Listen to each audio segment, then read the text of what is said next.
Well,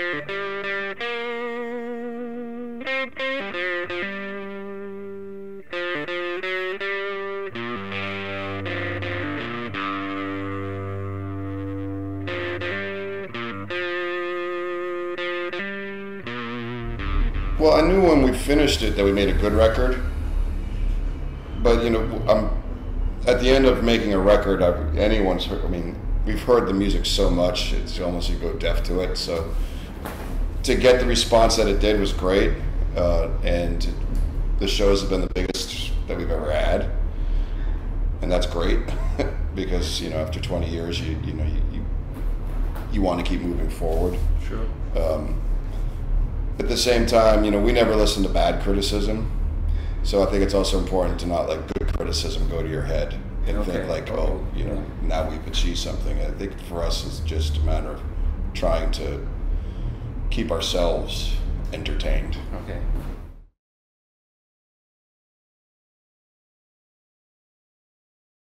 I think if I miss anything, and I'm glad that I'm able to say this, is when we first started touring in the United States, it was like the great American road trip. You know, I had never been to Ohio or Texas, Arizona, California, and then that kind of got old, and then I came to Europe, and I'd never been to Europe before, and then I got to see that.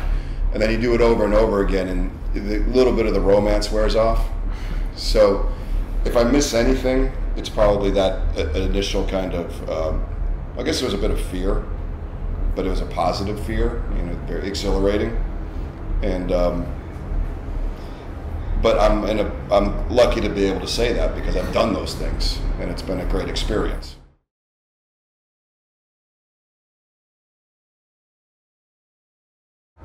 It is difficult, and I won't lie. I mean, sometimes writing lyrics is feast or famine. Like, a song will present itself and I'll write it in 5 minutes. And there are other songs that I bang my head against the wall because I know I've written about that before or used that line before.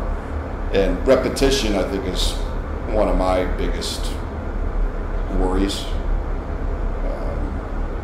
I'd rather do something new that's terrible than do something, repeat myself that's okay, you know, if that makes any sense.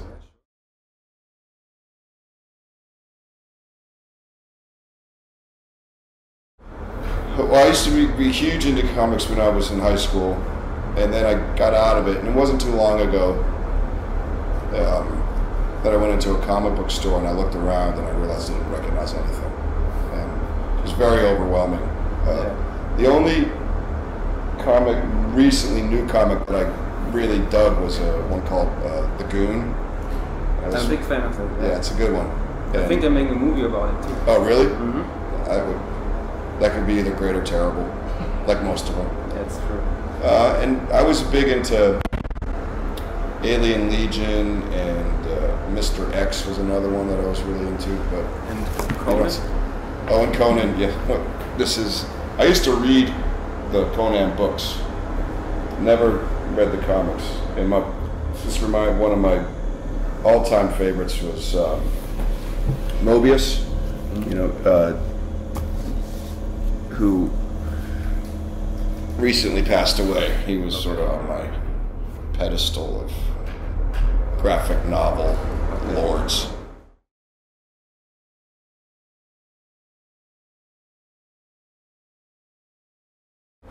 Well, we actually did something just like that we did a reissue of Robot Hive Exodus, and the gatefold is sort of like a not so much a comic as it is, the idea was the concept art storyboard for a movie that didn't exist.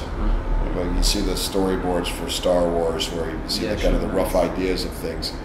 And we did something like that for Robot Hive, and I would love to pursue that because that's something we have not done in the past.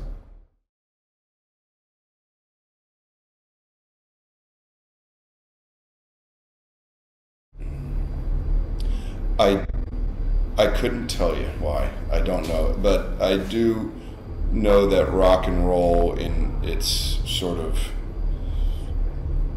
more raw state has become more popular with a younger crowd, where in the 1990s it was not. And maybe it's just because there's always a pendulum of popularity of things that goes back and forth, and we're on one end of it. But having said that, rock and roll, whether it be stoner rock or doom metal or all the subgenres, there's always something going on. That's true. And it's never dying. It's never dead. It's just, I think, the collective attention span is That's a nice going somewhere else at the time.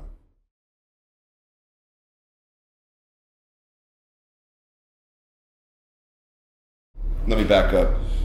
We're from kind of the same neck of the woods as BAM and that crew, and been in, I see you have the company band with his brother in a band, Jess. Yes. And see those guys quite regularly, and they used to come to our shows before any of that stuff. And when he had a show on MTV, he asked us, to do a couple things on there. And yeah, we were in the Snow Hill. Yes. Good times. That was the only way that a band like Clutch would ever get into the MTV world. So it was very kind of gratifying that someone who liked this kind of music would insist that his music get played through that outlet. I'm sure the producers were pulling their hair out, but so be it.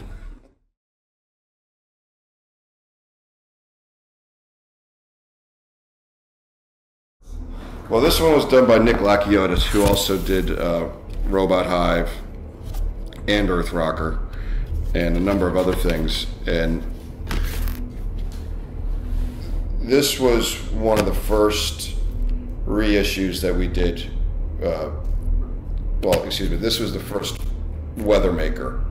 And from your own label. Yeah. So we wanted to do a huge package and, kind of flex and say, look what we can do. And it's cool. And I love these kind of packages because it reminds me of, vinyl records. Having said that, it was a nightmare because, all these little pieces, and I'm glad we did it, and it was definitely a learning experience. I mean, there was a lot of problems with these corks coming off, and all things that I never would have imagined. But that's how you learn. And I think it's easier to do something like this in a 12-inch format. That's one thing I've learned.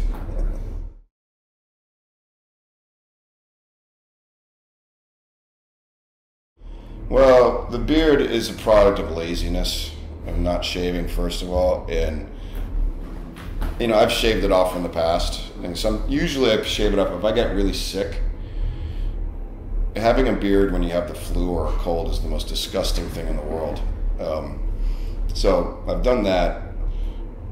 I haven't seen what's underneath for quite some time. I'm a little afraid. I'm sure it's probably so white it's transparent, but I don't know. I guess beards are kind of a thing now. Yeah. And there's one part of me that just wants to get rid of it out of protest and not be one of those guys. Sure. So, but then again, I also know if I came home without a beard, my 4-year-old son would freak out because he's never seen me without one. Okay.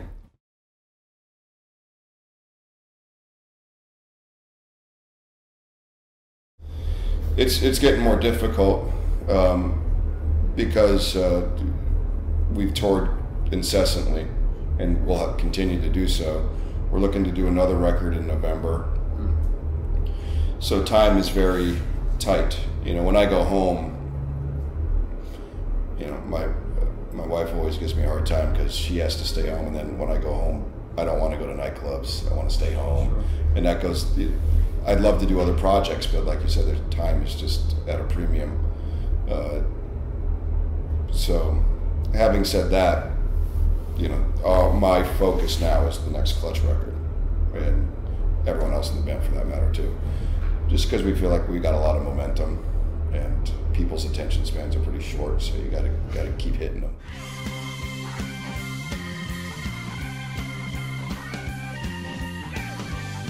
Thanks for watching. Be good to yourselves. Stay heavy.